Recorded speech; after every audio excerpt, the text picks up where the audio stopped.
I learned to sew with pins, but I see these little clips in your tutorials. What do they do? Which one's better? They are essentially the same thing, but clips are a little more helpful with certain fabrics like cotton spandex or fleece. Hello, I'm Allie, the Literary Sewist. Here in my crafting castle, I create projects inspired by the books I read. But today, in this video, I'm going to go over all the pros and cons of using sewing pins and clips so you know exactly what to grab for your next project. Be sure to stick around for the end for a bonus tip for working with each one.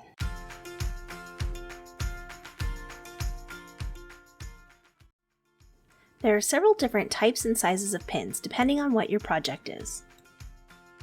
Standard purl pins for most projects, heavy-duty pins for heavyweight fabrics like denim, extra long and heavyweight for upholstery,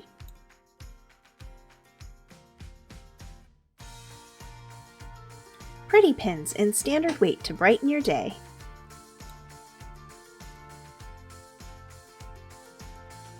silk or satin pins for delicate fabrics,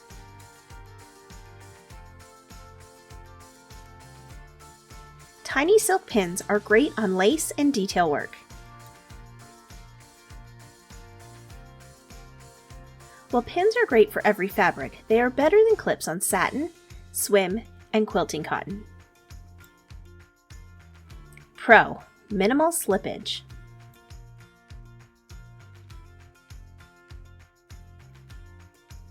Pro: pins can be placed closer together.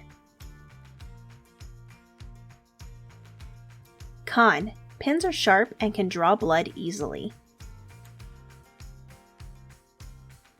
Con: playing needle in a haystack or you step on a pin that dropped to the floor sucks. You may have been taught to sew over your pins. Don't do that. If your needle hits a pin, you are going to break your needle and potentially damage your project or machine. Clips come in many colors, but only a few sizes. These are the small size. I didn't have any large on hand for this video. Clips are great when working with multiple layers of fabric. They are also great with sweater knits, cotton spandex, and fleece.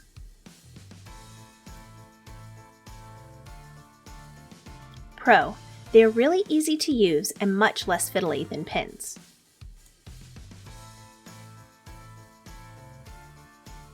Pro: you can't run over them with your needle. They are too thick for the foot.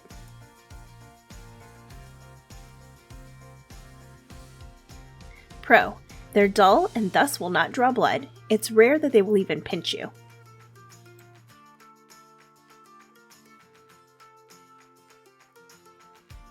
Con: if you happen to swipe or knock the clips, they can slip or reposition with minimal pressure.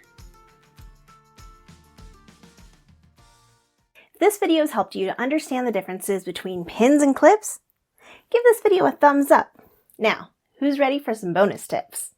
Just like the needle in your machine, pins can get dull over time, so you want to keep them sharp or you're going to keep replacing them. While they are cheap and expensive, we do want to make sure that the life of our pins is extended. You may have seen this little doohickey.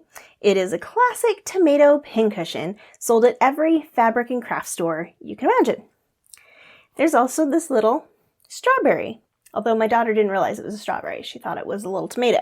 The strawberry isn't just a pincushion though. It's actually working like an emery board. It will sharpen your pins for you. So every once in a while when you feel like a pin's getting dull, just pull it off, jab it in here a few times, and it'll sharpen it right up for you.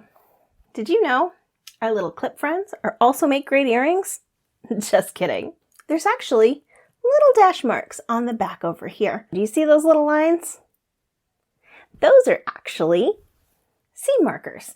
The second line on mine is a 1/4 inch and the first one's about a 2/5 inch seam allowance, which we don't use very often. So if you want to use it to mark your seam allowances, you sew right in front of it and then you just go right on the line here. Now that you know the difference between sewing pins and sewing clips, head over here and check out some more tutorials. And if you like what I'm doing on this channel, please be sure to subscribe and ring the bell to be notified every time that there's a new video uploaded. See you in the next one.